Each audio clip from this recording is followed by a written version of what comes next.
I've always believed that where you live shapes a big part of your peace of mind, and for the longest time, my little corner of the world felt like exactly that, peaceful. I live in a small cul-de-sac, tucked away in one of those neighborhoods where nothing too dramatic ever happens. The kind of place where lawns are neatly trimmed, kids ride their bikes in circles until the street lights flicker on, and everyone waves to each other when they're getting the mail. It's not flashy, it's not rich, but it's home, and it's quiet. And for someone like me, who spends most of her days in the chaos of a hospital, that quiet means everything. I'm a nurse. My days are long, sometimes draining, sometimes rewarding, but almost always unpredictable. I've had shifts where I barely had time to breathe, running from patient to patient, juggling charts, emergencies, and emotional moments that stay with me long after I clock out. By the time I finally make it back to my car, all I want is something simple. To drive through the familiar streets, turn into my little cul-de-sac, and pull into my own driveway. That small moment, stepping out of my car in front of my own house, it's like exhaling after holding my breath all day. My driveway is nothing fancy, just enough space for 2 cars, mine and my husband's. That's it. Perfectly measured, perfectly ours. We never needed more,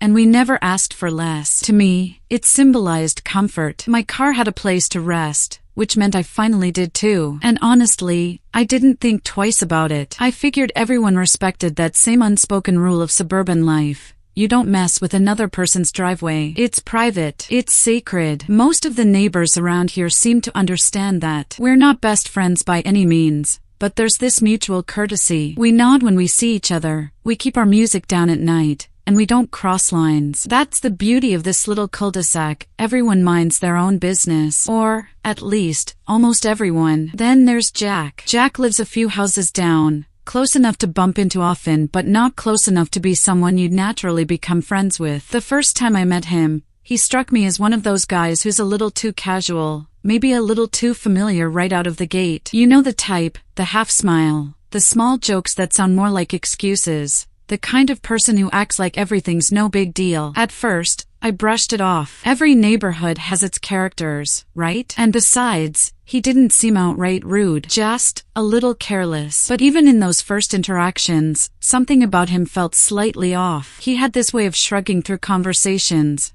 as if rules didn't quite apply to him the same way they did to everyone else. Like, if there was a line in the sand, he'd step over it with a laugh and expect you to laugh with him. I noticed it when he talked to other neighbors too. It wasn't mean-spirited. It was more like he assumed people wouldn't mind if he bent the boundaries just a little. And maybe that's where it all started for me. Those little hints that Jack didn't really see boundaries the way the rest of us did. At first, it was just a vibe, not even anything specific. He'd walk his dog right across other people's lawns instead of sticking to the sidewalk. He'd let delivery guys drop off packages at his place and then stroll them over to the right address hours later, as if it wasn't urgent. Small things, tiny cracks in the neighborly courtesy that most of us try to live by. I noticed, but I didn't dwell on it. I was too busy with work, too busy with life, and honestly, I told myself it wasn't worth giving energy to. And in those moments when I came home from the hospital, exhausted to my bones, none of that mattered anyway. I'd drive into the cul-de-sac, let my shoulders drop,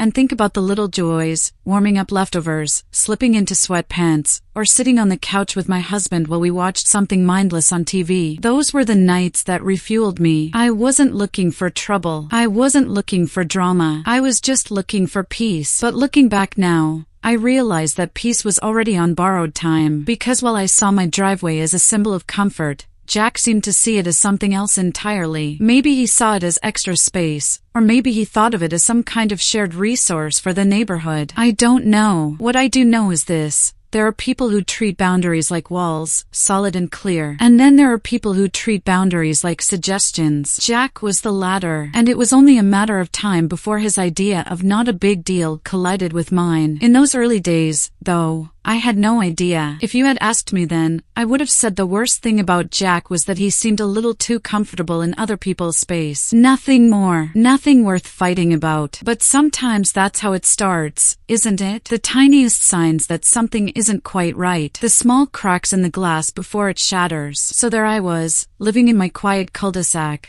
going about my routine, grateful for the life I had. The hospital drained me, the house recharged me, and the driveway marked the line between those two worlds. I thought of it as untouchable, a place no one else would think to use. But Jack had other plans, and though I didn't know it yet, that peaceful routine I cherished was about to be tested in ways I never imagined, because some neighbors wave from across the street and keep to themselves. And then there are neighbors like Jack, the ones who think your driveway is their driveway too. It happened on one of those afternoons where nothing seemed out of the ordinary at first. I had just finished a long shift at the hospital, not one of the worst, but not exactly light either. My feet were sore, my shoulders ached, and all I wanted was to pull into my driveway, step inside my house, and forget about fluorescent lights and constant beeping for a while. But when I turned onto my street, I slowed down. My driveway, my space, wasn't empty. There was a car parked in it, a black sedan I didn't recognize, just sitting there like it belonged. For a second, I thought maybe I was mistaken. Maybe I'd turned onto the wrong cul-de-sac or pulled up to the wrong house in my exhaustion. But no, this was my home. That was my driveway, and someone else's car was parked in it. At first, I just sat there in my car, staring. My brain went through a quick loop of emotions. Confusion, irritation, and then, because I'm human, doubt. Was I overreacting? Maybe there was some emergency. Maybe it was just a quick stop.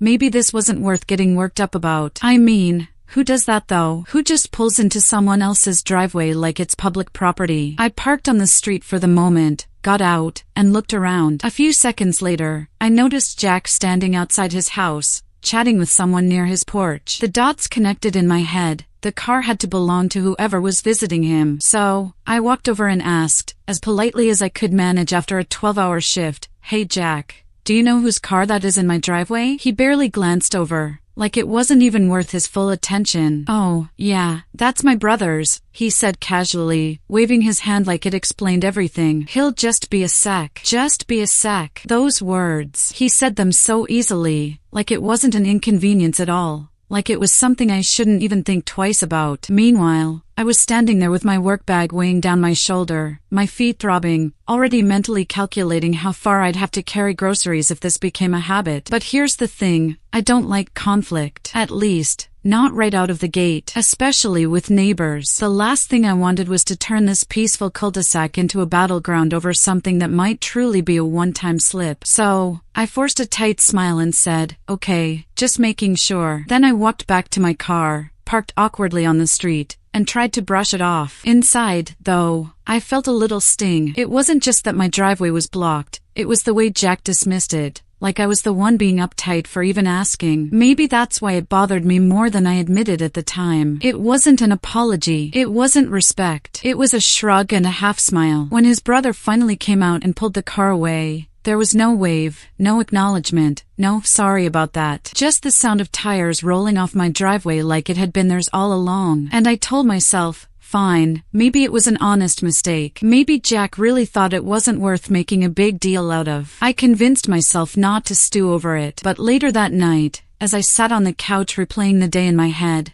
I couldn't help thinking about it again. Why did it bother me so much? Was I being too sensitive? My husband tried to lighten the mood by joking, "Hey, maybe we should start charging rent for parking." I laughed, but only half-heartedly. Deep down, it wasn't funny to me. It was the principle. That driveway wasn't just concrete. It was part of my home. It was mine to come back to, mine to rely on. Having someone else's car there without asking, it felt like someone stepping into your living room without knocking. And Jack's reaction told me everything I needed to know. He didn't see it that way. To him, it was just a convenient space. Still, I chose peace over pride. I let it slide. After all, it was the first time, and I told myself people deserve a little grace. Maybe it really was just a one-off. Maybe his brother didn't realize. Maybe Jack wasn't trying to be dismissive. Maybe that's just his personality. But if I'm honest, part of me already knew better. There was something in the way he said, "Just be a sec," something in that shrug, that hinted this wasn't going to be the last time. And I think that's why it stuck with me. Because my gut knew this wasn't really an accident. It was the beginning of a pattern. Of course, hindsight is 20/20. Back then, I still wanted to believe the best. I still wanted to avoid awkwardness. So, I swallowed my annoyance and moved on. But if I had known what was coming, if I had known that this so-called mistake would open the door to so much more frustration, I probably would have drawn a hard line right then and there. Because sometimes the first mistake isn't a mistake at all. Sometimes it's a test. A way to see how much you'll tolerate, how far someone can push before you finally push back. And by smiling and letting it go that day, I didn't realize I just set the tone for everything that followed. At the time, though, it was just one car, one shrug, one neighbor who didn't think twice about using what wasn't his, and me, standing there tired, polite, and a little too willing to let it slide. But little did I know, that was only the beginning. At first, I wanted to believe that the driveway incident with Jack's brother was a one-time thing, a weird fluke, a little annoyance that wouldn't repeat itself. But it didn't take long for me to realize it wasn't a mistake at all. It was the start of a pattern. The very next week, I pulled into the cul-de-sac after another long shift, and once again, there it was, another car sitting in my driveway. This time it was a bulky pickup truck. Not my husband's, not anyone I knew, just there, blocking my spot like it had been waiting for me to show up and feel defeated. I sat in my car for a minute, gripping the steering wheel, trying to talk myself down. Maybe it was a delivery guy. Maybe someone just needed to turn around. But no, the engine was off, the car was parked, and it wasn't moving. So I got out, walked over to Jack's place, and knocked. He answered with that same easy grin,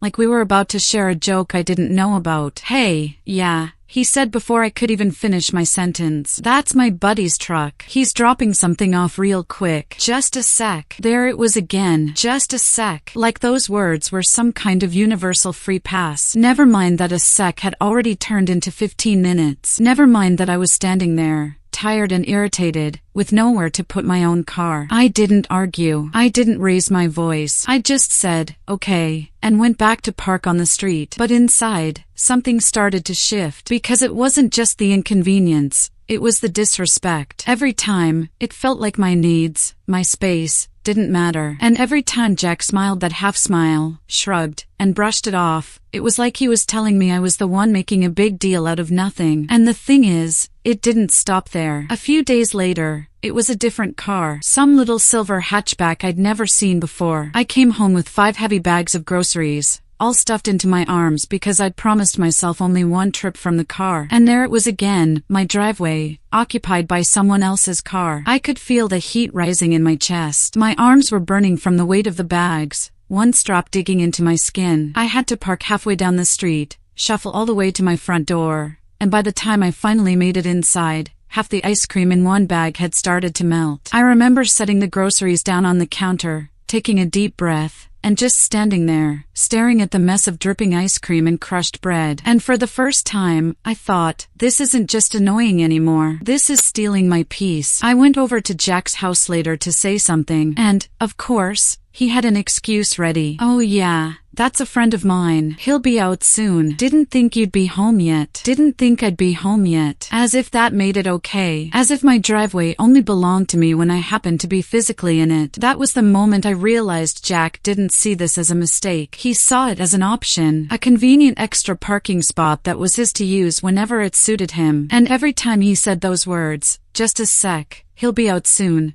I felt my patience stretching thinner and thinner. It became a cycle. I'd come home after work, bone-tired, sometimes close to tears from exhaustion, and instead of pulling into the comfort of my own driveway, I'd see someone else's car parked there. A sedan, a truck, an SUV, different vehicles, different excuses. Always the same half smile from Jack. "Oh, that's my cousin. Oh, that's my friend dropping something off. Oh, that's just for a little while." Always casual, always dismissive, always my problem, never his. And each time, I told myself not to overreact. I didn't want to be that neighbor, the one who starts feuds over something small. But the truth was, it didn't feel small anymore. It felt constant. It felt disrespectful. And it was exhausting me in ways I couldn't even put into words. There's something uniquely frustrating about coming home, expecting rest, and finding yourself inconvenienced by someone else's entitlement. It's not just about the car. It's about the principle. It's about the fact that after spending 12 hours putting everyone else's needs before mine, I couldn't even come home and put my car where it belonged without negotiating with someone who thought my driveway was a free-for-all. I started noticing patterns too. Jack never parked in my driveway himself. It was always someone else, his brother, his friend, his buddy with the truck, which told me it wasn't accidental. He was telling people it was okay. He was offering up my space as if it were his to give. That realization stung more than anything else, because it wasn't just thoughtless anymore. It was intentional. And once I saw it that way,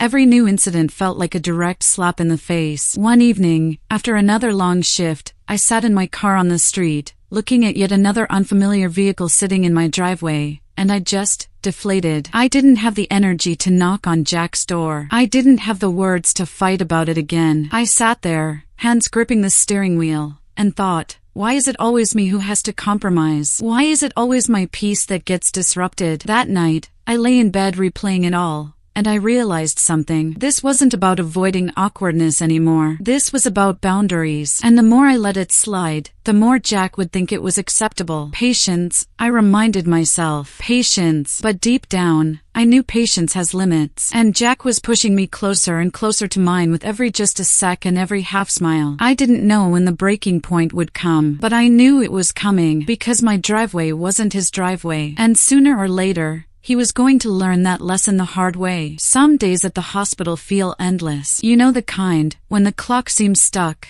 the alarms never stop, and every time you turn a corner, there's another emergency waiting for you. That Friday had been one of those days. 12 hours on my feet, running on nothing but caffeine and adrenaline, pouring every ounce of energy I had into patients who needed me. By the time I clocked out, I was running on fumes. All I wanted was something simple. Food, a hot shower, and the chance to finally sit down. I picked up takeout on the way home. Nothing fancy, just comfort food. Fries, a burger, something quick and greasy to reward myself for surviving the day. I remember the smell filling the car, and my stomach growled so loud I laughed to myself. My entire focus was on making it home, sliding into my driveway, and eating that food before it got cold. But as I turned the corner into my cul-de-sac, my heart sank. There it was, a giant white SUV, parked dead center in my driveway. Not tucked to the side, not angled politely, just planted there like a barricade, blocking me completely. I actually blinked a few times, thinking maybe I was imagining it. But no, the SUV sat there like it owned the place. My burger and fries were cooling on the passenger seat. My body was screaming for rest, and someone else's car had taken the one place that should have been guaranteed to me. For a second, I just sat in my car, staring. My chest tightened, my hands curled into fists. This wasn't a small sedan that might have been overlooked. This wasn't just a sec while someone dropped something off. This was bold. This was deliberate. And in that moment, all the patience I'd been clinging to over the past few weeks started slipping through my fingers. I grabbed my phone and dialed Jack. He picked up after a few rings, his voice casual, almost lazy, like I'd interrupted him from watching TV. Yeah, I took a breath and tried to keep my voice calm. Hey Jack, there's a white SUV in my driveway. Do you know whose it is? He didn't even hesitate. Oh yeah, that's my in-laws. They're here for a couple hours. Just park on the street. It's not a big deal. Not a big deal. Those words hit me harder than I expected. Not a big deal. As if my exhaustion, my hunger, my right to park in my own driveway meant absolutely nothing. As if the inconvenience was mine to swallow. Again, so he wouldn't have to lift a finger. I felt heat rush through my body. My jaw tightened, my stomach twisted, and my hands shook on the steering wheel. In that moment, something inside me broke, because this wasn't just about a car anymore. It wasn't about one driveway or one night. It was about the constant dismissal, the half smiles, the excuses, the entitlement, the way Jack had treated my space, my peace, like it was his to use whenever he wanted. And now, after a 12-hour shift, with my food getting cold, my body aching, and a massive SUV blocking me from the one place I deserved to rest, this was the line. I ended the call without another word. My heart was pounding, but my mind was strangely clear. I'd had enough. No more polite smiles. No more letting it slide. No more second chances. Jack had pushed and pushed, and this was the moment I decided, I'm done. I'm not parking on the street again. I'm not hauling groceries or trudging across the cul-de-sac in the dark. I'm not letting my patience be mistaken for weakness. That night, as I sat there staring at the SUV, I knew the decision had been made. Enough was enough. And for the first time since this whole thing started,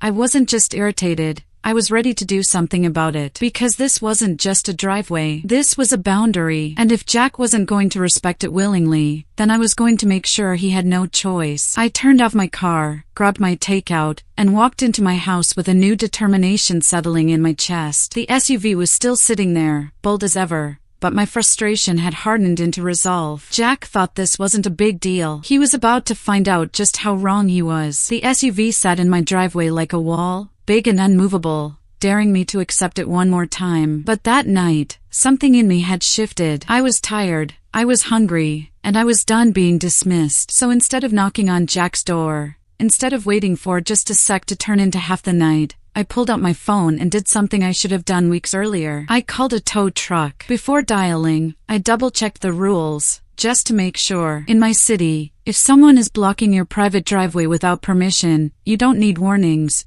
you don't need notes on windshields, you don't need to negotiate. You can call a tow immediately. And the best part? The car's owner is the one who foots the bill. Not me, not my husband, them. The moment I hit call, I felt this strange mix of nerves and exhilaration. My heart was pounding, my hands were trembling, but deep inside, I felt powerful. For once, I wasn't the one compromising. For once, I wasn't the one carrying the burden. The tow company didn't waste time. Within 20 minutes, I saw the flashing lights at the end of the street. The truck rumbled closer, chains clinking in the quiet night, and I stood at my window watching as the driver backed up to the SUV. It was oddly satisfying, watching those heavy straps click into place, hearing the metal groan as the vehicle was lifted inch by inch off the ground. I'll never forget the feeling when that massive SUV finally rolled off my driveway, hauled away into the night. It was like a weight had been lifted from my chest. My space was mine again. My boundary was intact. And for the first time in weeks, I felt like I had taken back control. I reheated my fries, sank onto the couch, and ate with a quiet smile. The food tasted better, not because it was hot, but because it was seasoned with the satisfaction of finally standing my ground. But of course, that peace didn't last long. About an hour later, the pounding started. Hard, angry fists slamming against my front door, shaking the frame. Voices shouted over one another, Jack's, deeper and furious, and two others I didn't recognize, probably the in-laws. I set down my plate, took a steadying breath, and walked to the door. My heart was racing, but I refused to let it show. When I opened it, Jack was standing there, his face red with anger. Behind him, his in-laws looked equally livid, gesturing wildly, their voices sharp and accusing. What the hell? You didn't have to take it that far, Jack barked, pointing back toward the empty driveway like it was some kind of crime scene. His in-laws chimed in, that was completely unnecessary. You should have just told us. We were only going to be there a couple hours. They shouted, their anger spilling over like boiling water, but I just stood in the doorway, calm in a way that almost surprised me. I let them rant, let the accusations fill the air, and then, when Jack finally paused for breath, I looked him straight in the eye. You told me it wasn't a big deal, I said evenly, so I treated it like it wasn't a big deal. For a split second, silence hung between us. Jack blinked, caught off guard, his mouth opening like he wanted to argue but no words came out. The in-laws muttered angrily behind him, but I didn't give them the chance to start again. I closed the door, firm, final. On the other side, I could still hear them for a while, raised voices, frustrated huffs, the sound of footsteps stomping away. But inside my house, it was quiet again, peaceful. And this time, it was the kind of peace that came from knowing I hadn't backed down. Later, I found out they had to pay almost $300 to get that SUV back from the impound. $300 because they thought my driveway was theirs to use. $300 because Jack couldn't be bothered to respect a simple boundary. And you know what? I didn't feel guilty for a second. Not one. Because it wasn't my fault. I didn't force them to park there. I didn't ignore polite requests or laugh off someone else's frustration. They did that to themselves. That night, lying in bed, I felt lighter than I had in weeks. Not because of the money they lost, but because I had finally stood up for myself. I had drawn a line in the sand and said, this is mine. You don't get to cross it. It wasn't about revenge. It wasn't about being petty. It was about respect. And if it cost them $300 to finally understand that, well, that was a lesson worth every penny. After that night, something remarkable happened. For the first time since this whole ridiculous saga began, my driveway remained completely clear. Day after day, week after week, no strange cars, no trucks half-blocking the space, no SUV sitting there like it owned the concrete. Just open space, ready for my car, waiting like it always should have been. It was as if the $300 tow had cast some kind of invisible force field around my driveway. Jack must have had some pretty awkward conversations with his in-laws,